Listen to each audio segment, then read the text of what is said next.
श्री गणपति जयति।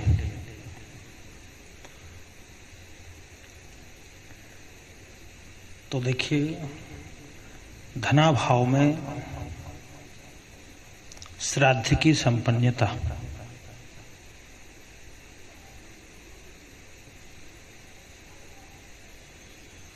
कभी कभी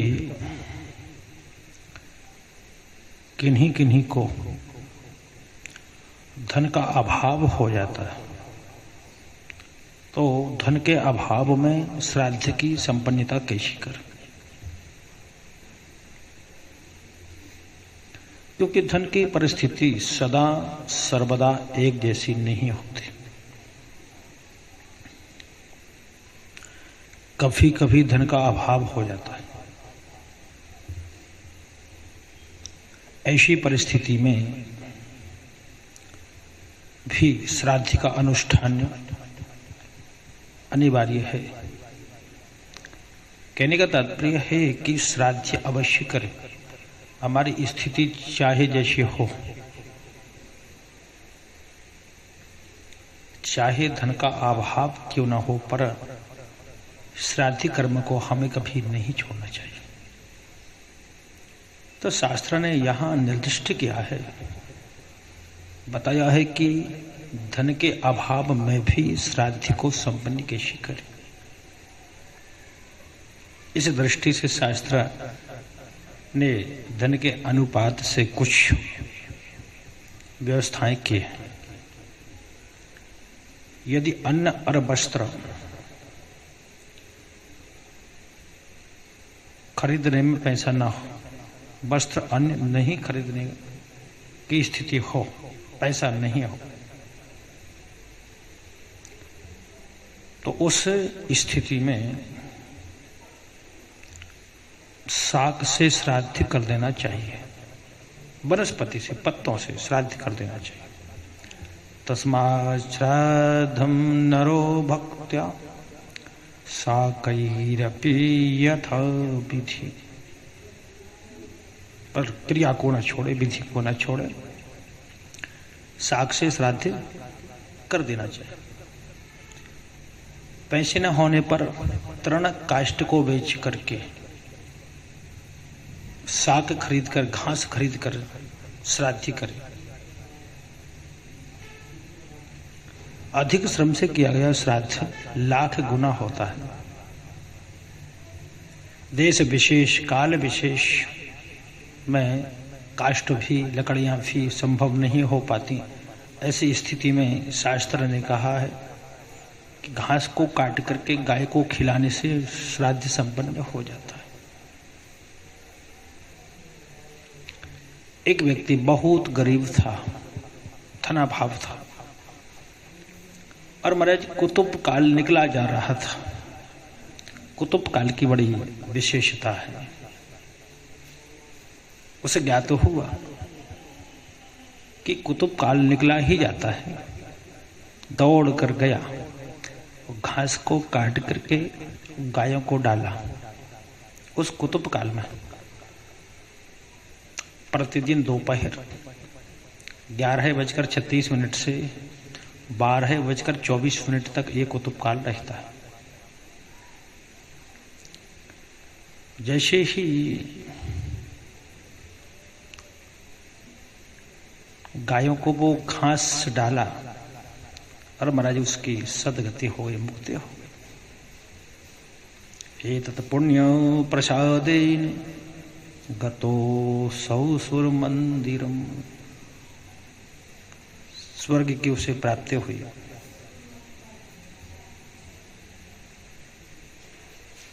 अब विकल्प कई होते हैं और बात को छेड़ने वाले भी कई होते हैं। किन्हीं किन्हीं का कहना है कि धन का अभाव है, तो क्या करें? तो बता दिया, धन अभाव में, पैसा आपके पास नहीं है, धन का अभाव है, इतना भी नहीं कि वस्त्र और अन्य आप खरीद सकते हो, तो शाक से श्राद्ध कर देना चाहिए। वो भी नहीं है तो काष्ठ और तृण को बेच करके साग को खरीदें, घास खरीदें, श्राद्ध करें। वो भी पैसा नहीं तो कहीं घास तो मिल ही जाता है, उसको काट करके गाय को खिला दें। अब मान लो घास भी उपलब्ध नहीं है, तब ऐसी स्थिति में हम क्या करें? तब शास्त्र ने आज्ञा दी है कि घास न मिले तब एकांत में जाकर दोनों भुजाओं को उठा करके वो कहे कि मेरे पास कुछ नहीं है और मैं मन से श्राद्ध संपन्न करना चाहता हूं, अतः मेरे पास केवल श्रद्धा और भक्ति है, मैं इन्हीं के द्वारा आपको संतृप्त करना चाहता हूं, आप तृप्त हो जाए, ये कहे। लेकिन वित्त साठ्यम न समाचरित, सब कुछ होने के बावजूद ये नहीं चलेगा। कुछ ना होने पर भुजा उठा करके आप श्रद्धा भक्ति से श्राद्ध संपन्न कर सकते हैं, पर यदि भगवान ने सब कुछ दिया है तो खूब दिव्य और भव्य श्राद्ध करना चाहिए।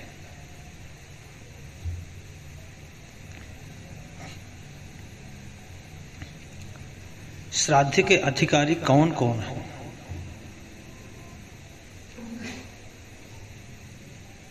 पिता का श्राद्ध करने का अधिकार मुख्य रूप से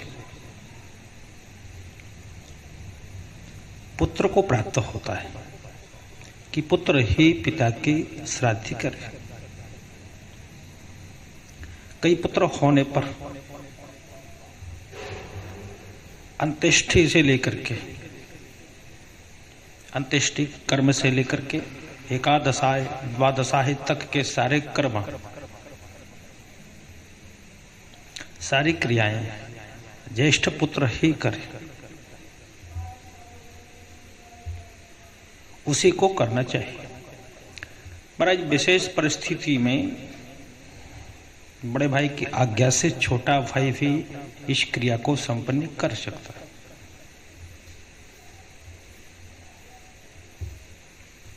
यदि संयुक्त परिवार है तो वार्षिक श्राद्ध भी ज्येष्ठ पुत्र के द्वारा एक जगह संपन्न हो सकता है। संयुक्त परिवार यदि है तो मान लो यदि व्यक्तिगत परिवार है, अलग अलग निवास करते हैं, तब उन्हें वार्षिक श्राद्ध भी अलग अलग ही करना चाहिए, क्योंकि कर्म लोग जो करेगा उसको फल की प्राप्ति होगी।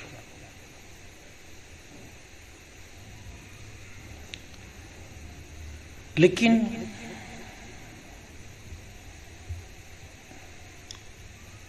यदि पुत्र न हो, कई लोग ऐसे भी हैं जिनके पुत्र नहीं है, मान लो किसी के यहां पुत्र न हो, तब श्राद्ध कौन करे?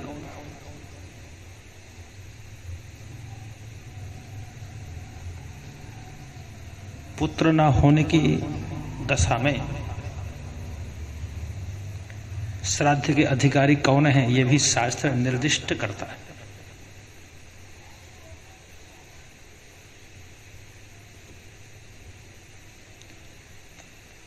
शास्त्र ने विभिन्न व्यवस्थाएं कर दी हैं।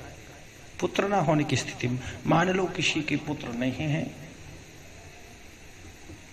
किसी के पुत्र नहीं है, तो शास्त्र ने विभिन्न प्रकार की व्यवस्थाओं को कर दिया है। स्मृति संग्रह में तथा श्राद्ध कल्पलता में कहा गया है कि श्राद्ध के अधिकारी पुत्र, पौत्र, प्रपौत्र, दौहित्र मतलब पुत्री का पुत्र, पत्नी, भाई, भतीजा, पिता, माता, पुत्र वधू, बहन, भांजा, सपिंड तथा सोदक, ये कहे गए। इनमें पूर्व के रहने पर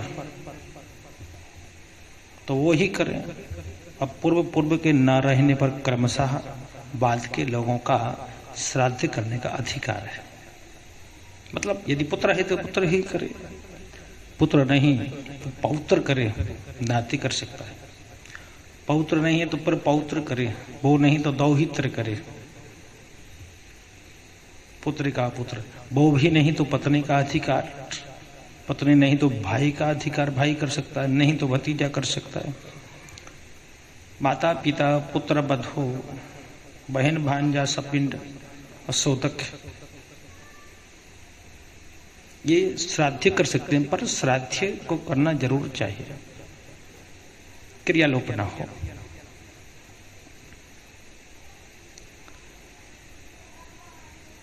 इनमें पूर्व के न रहने पर क्रमशः बाद के लोगों को श्राद्ध करने का अधिकार प्राप्त है। श्राद्ध के भेद मत्स्य पुराण में 3 प्रकार के श्राद्ध, नित्य, नैमित्तिक और काम्य, 3 प्रकार के। पर यम स्मृति में श्राद्धों का प्रकार इस प्रकार मिलता है: नित्य, नैमित्तिक, काम्य, वृद्धि और पार्वण। नित्य, नैमित्तिक, काम, वृद्धि और पार्वण, 5 प्रकार के श्राद्ध का उल्लेख हमें यम स्मृति में मिलता है। तो आइए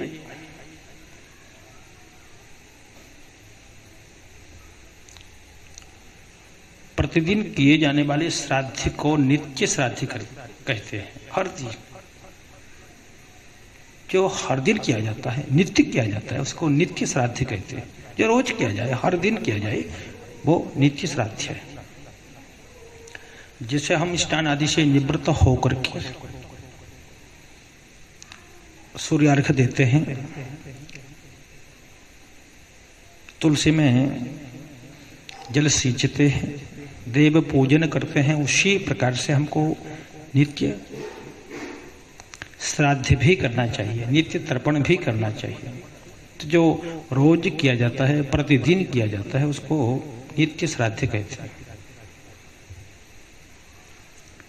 इसमें विश्व देव नहीं होते। असक्त अवस्था में केवल जलदान से श्राद्ध संपन्न हो जाते हैं। मान लो शरीर में रोग आदि है, शरीर सशक्त नहीं है, असक्त अवस्था में केवल जलदान से श्राद्ध संपन्न हो जाता है। कहने का तात्पर्य श्राद्ध की पूर्ति केवल जलदान भर से हो जाती है।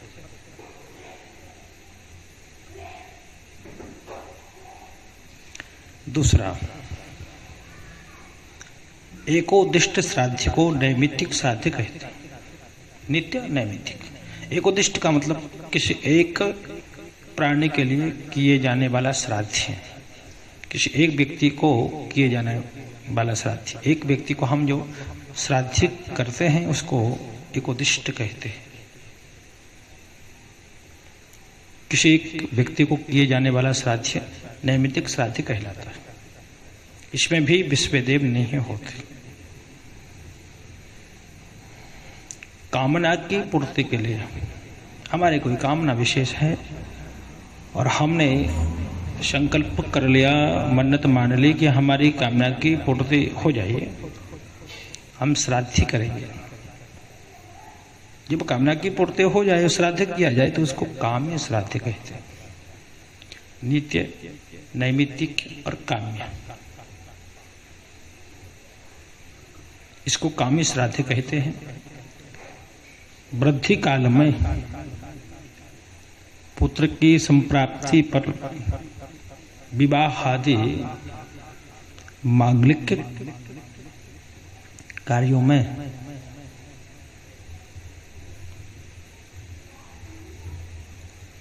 शुभ कार्यों में किए जाने वाला जो श्राद्ध है उसे वृद्धि श्राद्ध कहते हैं। इसके बहुत से विकल्प हैं, इसके बहुत से स्टाप हैं, बहुत से कॉलम हैं, इसको कब कब किया जाए। इसको वृद्धि श्राद्ध कहते हैं, नांदी श्राद्ध कहते हैं। कहने का मतलब घर में जब किसी प्रकार की वृद्धि हो तब इसको करना चाहिए और लोग ध्यान इसके ऊपर नहीं देते। ये विशेष रूप से करने का विधान शास्त्रों ने बताया है कि घर में किसी प्रकार की वृद्धि हो, चाहे हम प्लॉट खरीदें, चाहे जमीन खरीदें, चाहे मकान खरीदें, चाहे ट्रैक्टर खरीदें, चाहे हम वाहन खरीदें, कार, ट्रक, बस इत्यादि, किसी भी सामग्री को जब लिया जाए, पुत्र की प्राप्ति पर, विवाह हो, कोई मांगलिक कार्यक्रम हो, उस समय ये वृद्धि श्राद्ध हमें अवश्य करना चाहिए। हम लोग भूल जाते हैं। बस यही तो कारण है कि कर्म हमारा च्युत हुआ, कर्म से हम दूर हुए, कर्म हमारा छूटा तो फल में कमी होना शुरू हो जाती है। इसलिए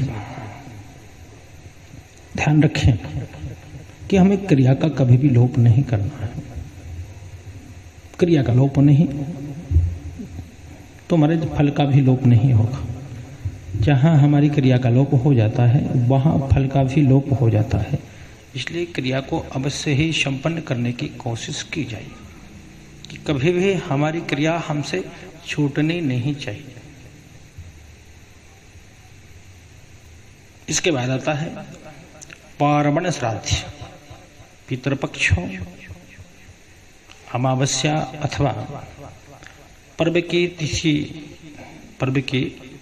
तिथि आदि पर जो सदैव विश्वदेव सहित, ये तो सब रहे विश्वदेव रहित, पर ये विश्वदेव सहित श्राद्ध किया जाता है, उसे पार्वण श्राद्ध कहते हैं। तो मत्स्य पुराण में 3 प्रकार के श्राद्ध हैं, नित्य, नैमित्तिक और काम्य। तथा यम स्मृति में 5 प्रकार के श्राद्ध, नित्य, नैमित्तिक, काम्य, वृद्धि और पार्वा। अब हम बात करते हैं, आगे चलते हैं तो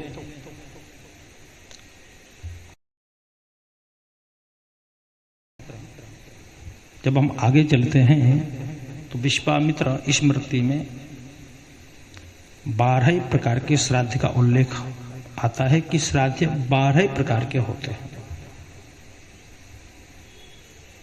पर महाराज श्राद्ध अवश्य करना चाहिए, इसको छोड़ना नहीं चाहिए। इसमें लिखा हुआ है, इसलिए हम आपको यहाँ बताएंगे क्या लिखा हुआ है। इसमें लिखा है कि नैव श्राद्ध विवर्जयेत, श्राद्ध को कभी वर्जित न करे। नैव श्राद्ध विवर्जयेत, हमेशा करे, रुचि से करे, प्रसन्नता से करे, क्रिया से करे, पर महाराज श्राद्ध को अवश्य करे। पैतृक कार्यों में कभी कमी नहीं आने दे। जैसे दैव कार्य हम करते हैं, हर दिन भगवान का पूजन करते हैं, निष्ठा से, आस्था से, भाव से हम जैसे देव पूजन करते हैं, महाराज वैसे ही पितृदेवार्चनम तथा पितरों का भी पूजन करना चाहिए। वो भी हमारे देव ही हैं। और ये आदेश हमें भगवान ने दिया है कि जैसे तुम मेरा पूजन करते हो ऐसे अपने पितरों का भी पूजन किया करो। दोनों दैव पूजन, पितृ पूजन हमारे अधिकार के अनुसार होना चाहिए। रही बात वित्त की, तो वित्त के लिए शास्त्र ने कहा है कि जैसा जिसके पास हो, यथा शक्ति, यथा श्रद्धा, यथा भाव, जैसा हो। पर श्रद्धा शक्ति में एक बार कोई कमी आ जाए, भाव में नहीं आनी चाहिए। भाव जो मजबूत होगा, भाव जब दृढ़ होगा, भाव जब पुष्ट होगा, तो महाराज जी धन की भी अधिकता होगी, धन की कमी नहीं होगी। बस क्रिया का लोप होने पर धन की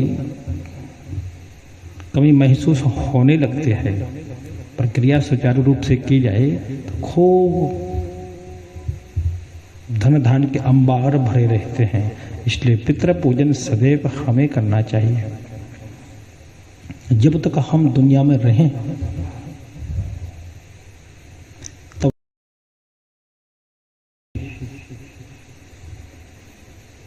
जब तक हम दुनिया में रहें तब तक वेदोक्त रीति से सविधि श्राद्ध को संपन्न करना चाहिए। यही हमारा कर्तव्य है, यही हमारा दायित्व है।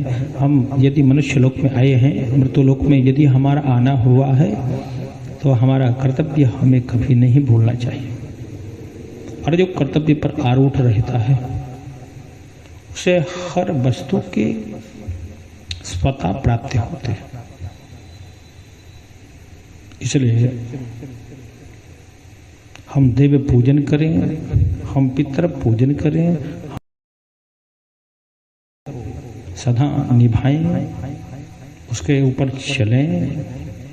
जो शास्त्रों ने बताया है, जो वेदों ने बताया है, उस वेद वाक्य पर निष्ठा रख करके हमेशा हमें अपने कर्तव्य का पालन करना चाहिए।